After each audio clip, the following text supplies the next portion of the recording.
Nason ay alam gaya din po ng inyong alam, sinerkular na po sa lahat ng mga kapilya, sa lahat ng pagsamba, dito pong Miyerkules at Huwebes. Dito po sa Metro Manila, ang narinig nyo rin po sa sirkular, gaganapin po at magkikita-kita tayo dyan po sa Liwasang Bonifacio sa Maynila. Okay. Kasado na daw ang isasagawang rally para sa kapayapaan sa Iglesia ni Cristo. At ayon din sa ilang mga vloggers, meron dang sanib puwersa. So, ang unang plano sa Luneta. Sa Luneta, napakalawak yon. Kung sanib puwersa, ay hindi lang sa Iglesia ni Cristo, dahil sa debate, grabe ang hakutan sa Iglesia ni Cristo sa mga miyembro.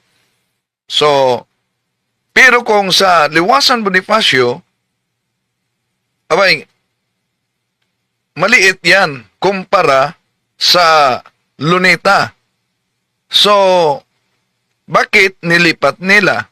Pangalawa, ito daw umano ay rally para sa kapayapaan. Hindi ba ito rally para kay BP Sara at sa mga Duterte?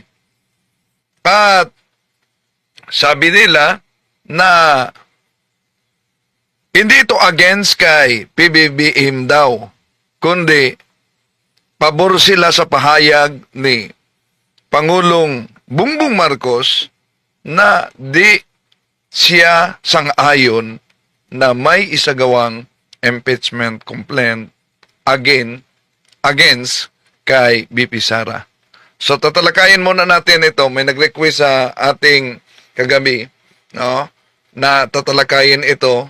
So ito na, tatalakayin natin. Samahan niyo ko. Kasi kamalingan, pag palaging inulit-ulit ay magmukha talagang kasuhanan para sa ating mga kapatid na kulang ang kaalaman. Ang pagkadaya ay maranasan sa iba't ibang paraan. Pero napakasakit pag madaya tayo sa pananampalataya. Dahil nanganib pati ang ating kaluluwa. Viva Cristo Rey! Pro Dio et Ecclesia! Kumusta sa lahat at mga kapatid na sumusubaybay sa ating live streaming? Kadalasan pag ating tatalakayin ang may kaugnayan sa issue sa ating lipunan at politika, daming mag-react na sabi nila dapat focus lang kayo sa talakayan kaugnay sa pananampalataya. Bakit di kayo nag-react kung si Kibuloy at ang kanyang sekta ay napaka-aktibo kaugnay sa isyu politika at daming mga kaibigan? Bakit di kayo mag-react? Lalo na sa Iglesia ni Cristo na may mga sinusuportahang kandidato. Kahit pare magpahayag o bispo magpahayag, hindi yan against sa konstitusyon natin. Dahil bawat pare, bawat obispo, sila ay mga Filipino citizens. At may karapatang bumoto at may karapatan din na magpahayag sa mga isyu kaugnay sa ating lipunan dahil bahagi yan sa pagiging serbisyo sa simbahan. Okay? Kumusta sa lahat ating mga kapatid? At inanyayahan natin, huwag kalimutan na pindutin ang ating like sa live at huwag din kalimutang mag-subscribe at pindutin ang bell button para updated kayo, mag-comment at i-share ninyo mga kapatid. So, sanib puwersa daw ito. At posible na ang grupo ni Pastor Apollo Kibuloy sasanib dito. Di po ba nauna na nung di pa nahuli si Pastor Apollo Kibuloy, dami ng rally na isinagawa nila. Pero ang sigaw sa grupo nila, BBM, resign. Yeah? Pero itong sa Iglesia ni Cristo, meron daw umano silang uniforme. No? Nakasuot ng uniforme bawat miyembro ng Iglesia ni Cristo para kung may sanib puwersa na iba ang gagawin nila ay lalo na kung ang nakipagsanib puwersa tulad sa grupo ni Kibuloy, sisigaw na BBM resign, alang naman ang Iglesia ni Cristo kukontra sila sa kasalukuyang administrasyon ni Pangulong Bongbong Marcos na sila mismo ang isa sa mga nagsuporta nito. Kaya kung ano yung pahayag ni Pangulong Bongbong Marcos na sabi niya ayaw siya ng impeachment complaint laban kay yon ang kanilang sinasakyan. At sabi nila na ito daw ay rally para sa kapayapaan. Kailan? Gawin nila yan ngayong Enero 13. Enero 13, Enero 12, magbukas na ang Kongreso. So, Enero 13, magsagawa sila ng rally. Di ba ito signal din para sa mga mambabatas sa Kongreso kung saan 4 na impeachment complaints laban kay BP Sara ang nasa House of Representative na. Pero ito'y isang paraan na gumugulong talaga ang demokrasya. No? May mga iba't ibang mga nag-endorse na kaugnay dito, pero bakit 4? Dahil posible na kung mahina yung isa, at least meron pang isa. Yun ang paraan nila. Pero alam naman natin mga kapatid na kahit patong-patong itong reklamo para sa impeachment complaint, napaka-busy na ngayon sa mga mambabatas, lalo na parating ang midterm elections. Di ba? At lalong takot yung mga mambabatas na kumakandidato sa midterm election. Baka di nila makuha ang suporta o na sa grupo ni Kibuloy, pangalawa sa grupo ng Iglesia ni Cristo. No? Pero nasa House of Representative na mga kapatid ang impeachment complaint na laban kay BP Sara. At posible na ito'y isumiti sa House Speaker na si House Speaker Martin Romualdez para i-refer ito sa kanilang legal department upang pag-aralang mabuti. Malapit na ang midterm election, no? So, ito, atin unang pakinggan yung sabi ng isang vlogger na may makipagsanib puwersa. May mga kabilang grupo na sasama sa iglesia na hindi pa kilala masyado kung ano ba yun. Pero madami na papuntang liwasang Bonifacio. Mapupuno yung liwasang Bonifacio. Maliit ang liwasan Bonifacio kumpara sa Luneta. Oh? Di natin alam kung bakit naglipat sila sa Vinio. Instead of Luneta, mas malawak yung sa Luneta. Yeah? Kaya sabi nila, baka nagpalit sila ng Vinio dahil yung Vinio, posibleng konti lang ang tao. Pero malawak talaga yung Luneta kumpara sa liwasan Bonifacio.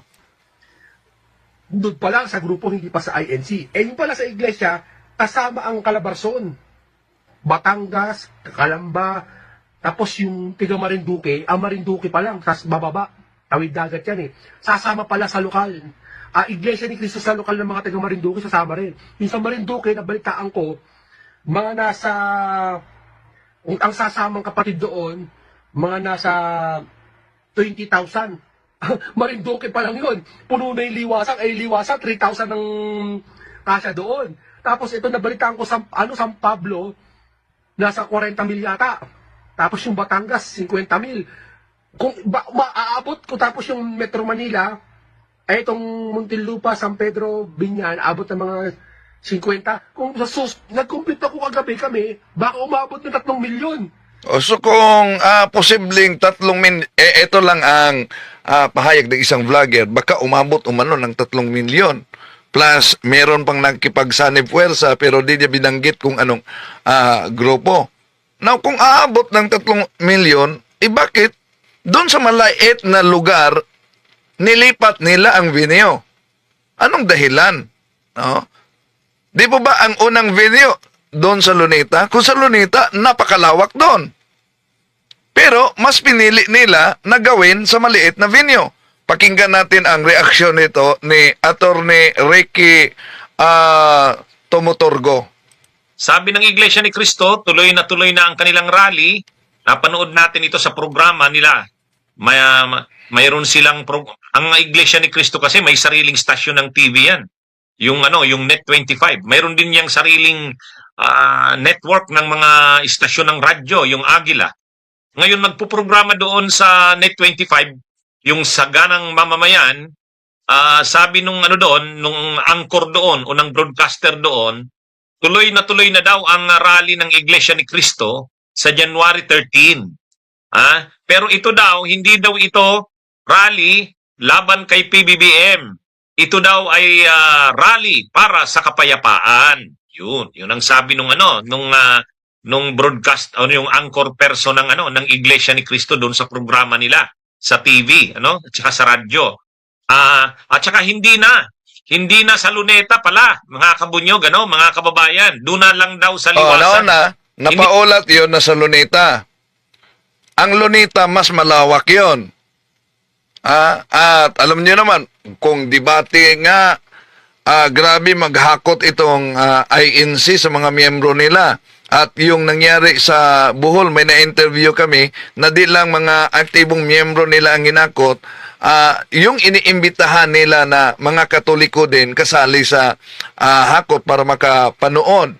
So, na-interview yon ng mga kasama natin. So, may paghahakot sila. Pero, kung ang una nilang venue ay sa Luneta, napakalawak. Alam niyo naman yan, malawak. Pero, ang tanong, kung napakarami talaga nila dahil naghahakot sila, bakit doon sa Liwasan isagawa ang naturang rally sa Enero 13? Hindi natin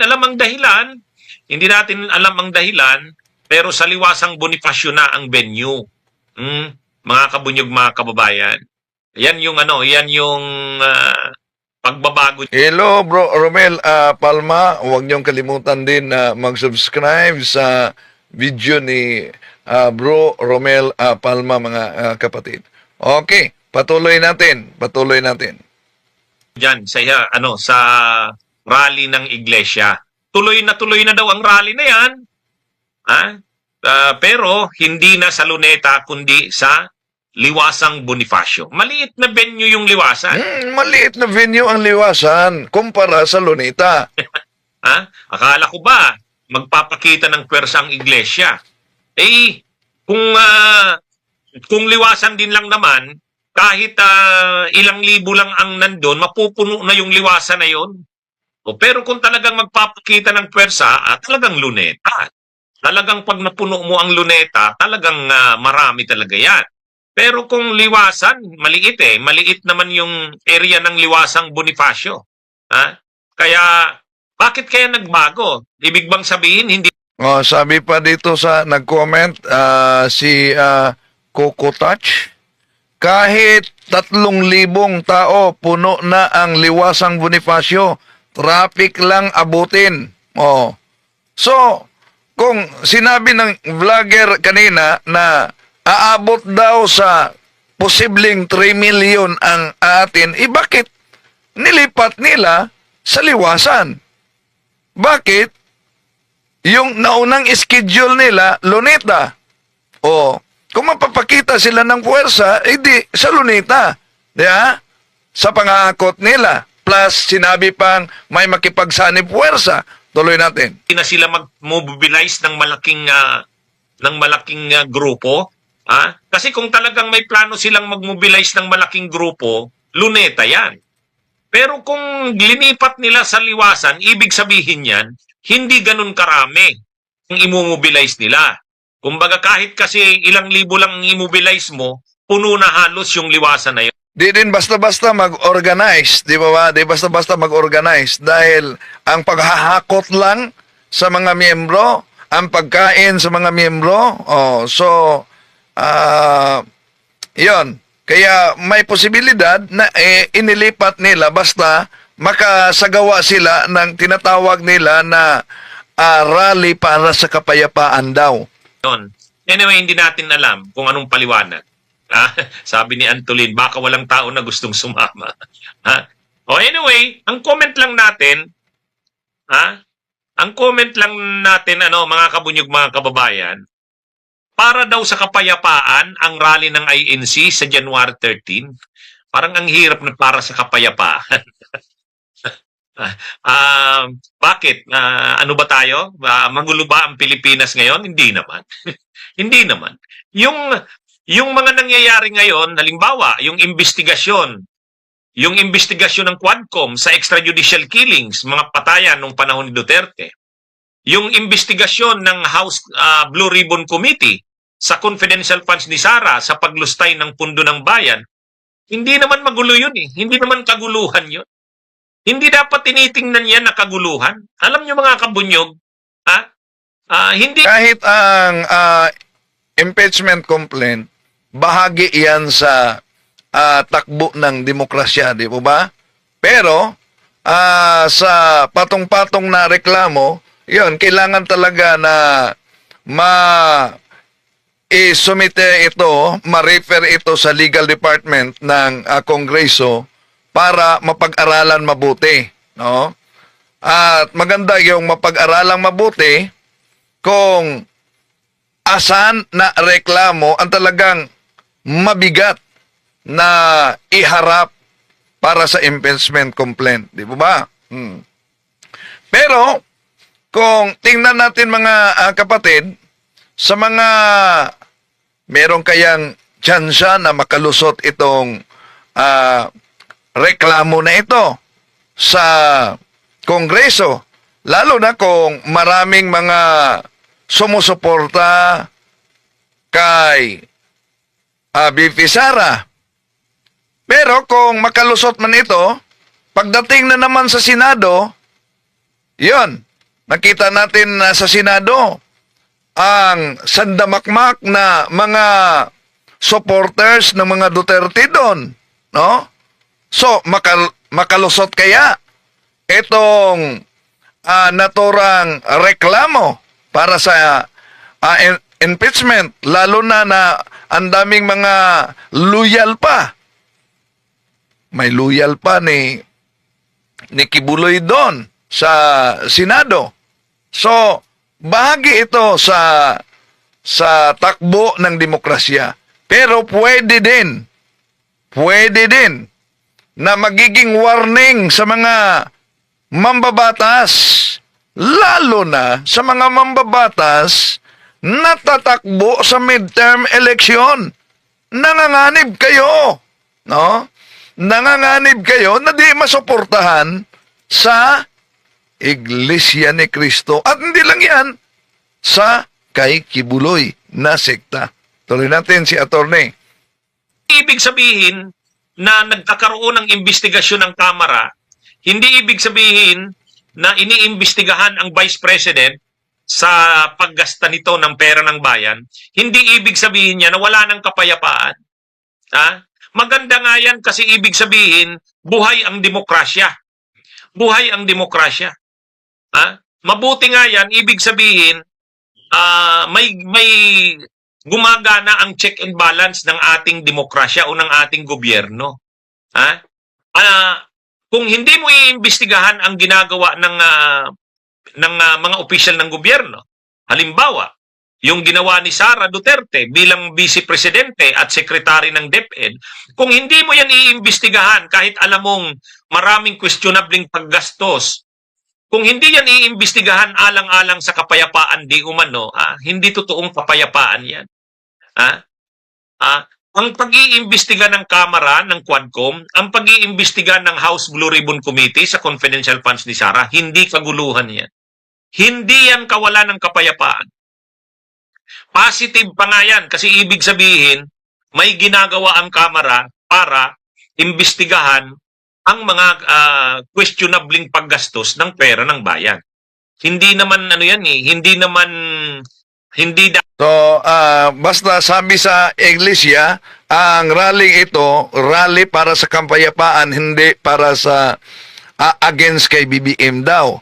Sinasakyan lang nila yung pahayag ni PBBM na hindi siya sang-ayon na may isagawang impeachment complaint laban sa Vice Presidente. So, iba ito sa kay Kibuloy na rally. Dahil ang sa kay Kibuloy na rally, nanawagan talaga. Nung di pa nahuli si Kibuloy, sunod-sunod ang rally. Nandun ako sa Maynila. Linggo yun. Napaka-traffic talaga. Yung kinagabihan na nahuli na si Kibuloy, no? Nandun ako sa Maynila doon. Napaka-traffic sa area dahil may rally. At nanawagan sila na PBBM resign. Bakit daw? May nagsisigawan pa na bangag. Una, di pa ba nagsuporta kayo sa pag-upo kay Pangulong Bongbong Marcos? Kailan nyo ba yung akusasyon na bangag siya? Klaruhin natin ha. Hindi ako sa linya ni PBBM. Hindi ako kay Duterte sa nakaraang eleksyon, pero sila ang nakaupo ngayon. No, di po ba kayo ang nagsuporta nito? Oh. Okay, tuloy natin. dapat tinitingnan yan na negative. Positive pa nga.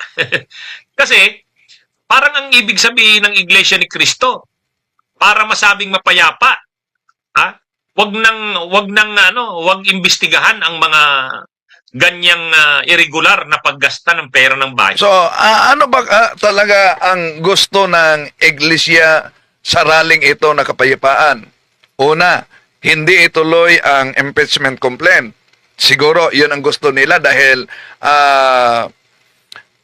yun ang pahayag ni Pangulong Bongbong Marcos. Pero, how about yung mga investigasyon na isinagawa, lalo na sa dating presidente at sa kasalukuyang vice-presidente? O, di ba? Sabi na, kahit nga si PBBM, merong malaking confidential intelligence, confidential fund.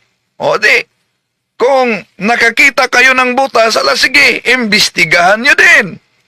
Ay di gaganahan niya ng mga politiko. Gaganahan niya ng mga nakaupo sa gobyerno.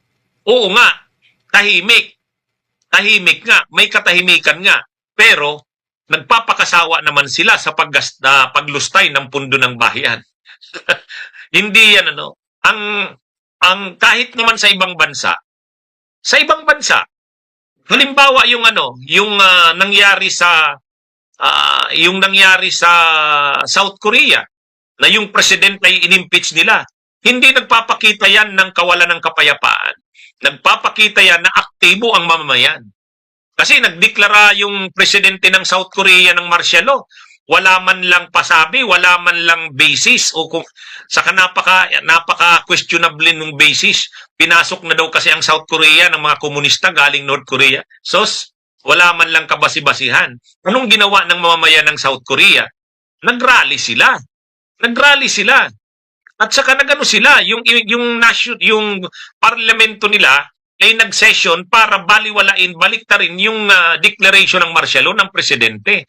Kung titingnan mo, parang magulo kasi nagrarally ang mga tao. At saka yung kanilang parlamento, kinalaban ang ginawa ng presidente na pag-declare ng martial law. Pero hindi yung tinitingnan na kawalang kapayapaan. Pero alam nyo, sa South Korea noon, meron silang napakagaling na presidente. Kilala niyo ba yon? Si General Park Chung-hee. Diba? Sa panahon ni General Park Chung-hee, sa atin noon, ang presidente ay si Marcos Senior. Sa South Korea noon, si General Park Chung-hee. Di ba? Grabe talaga. Nasa mas mayaman pa ang Pilipinas noon kumpara sa South Korea, mga kapatid. Kung tingnan ninyo ang kasaysayan sa pag-upo ni General Park Chung-hee dahil sa kudita. Grabe ang korupsyon. At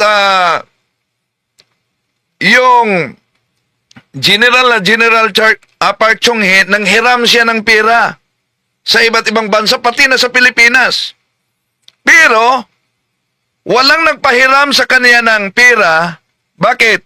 Kung natalakay kasi ni Attorney Ricky ang sa South Korea.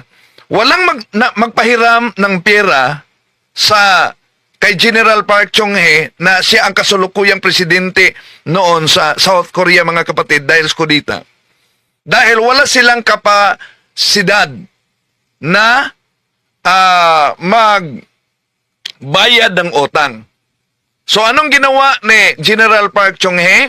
Dahil bago lang natapos ang mga digmaan noon sa iba't ibang bansa, lalo na sa Germany, nagpadala siya ng, tulad sa atin, OFW, no, yung tawag sa atin, nagpadala siya ng mga workers.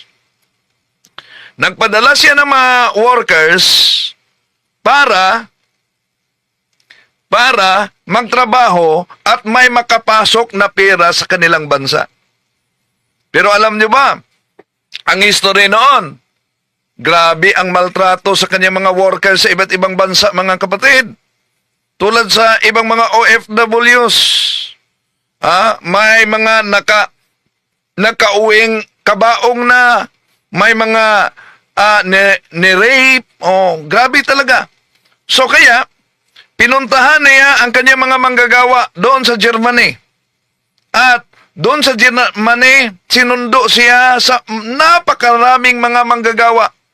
At doon sa eroplano, mga kapatid, sinabi nila ang kanilang pagdurusa habang nagtatrabaho sila sa ibang bansa. At si General Park Chung-hee, alam nyo, doon pa lang sa eroplano, nakita na sa TV, sa CNN, umiyak ang presidente dahil sa pagdurusa ng kaniyang mga manggagawa. At nang nakita yan sa Chancellor ng Germany na umiyak ang presidente, yon,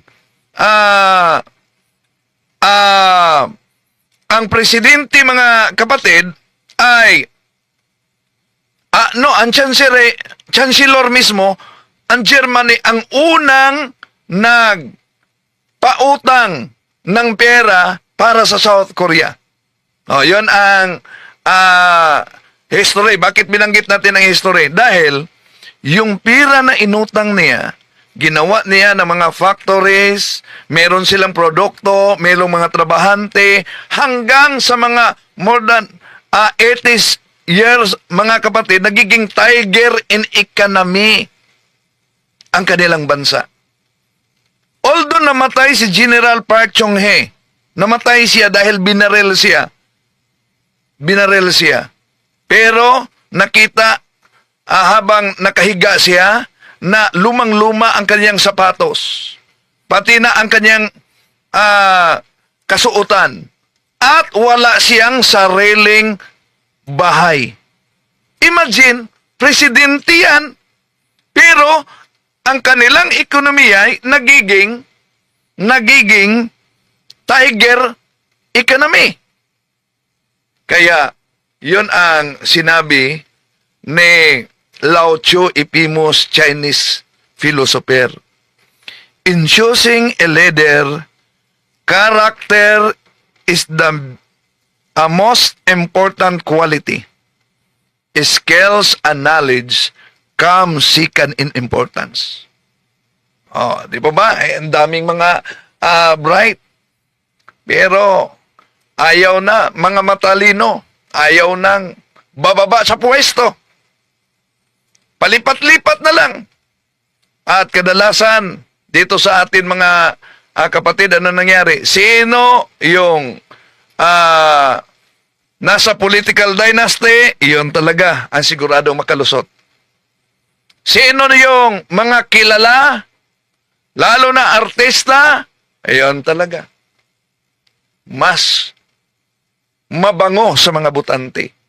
At ang problema sa karamihan, pag may eleksyon ay grabe ang bintahan sa boto. Di po ba? Okay. So, abangan natin yan. Di natin alam mga kapatid kung bakit nilipat nila ang venue from Luneta going to... So, meron namang iba't iba umanong area na magsagawa din ang INC. Simultaneous ba ito na rally, mga kapatid, para daw sa kapayapaan. Okay. So, abangan natin yan. Okay? To make his message known is our responsibility.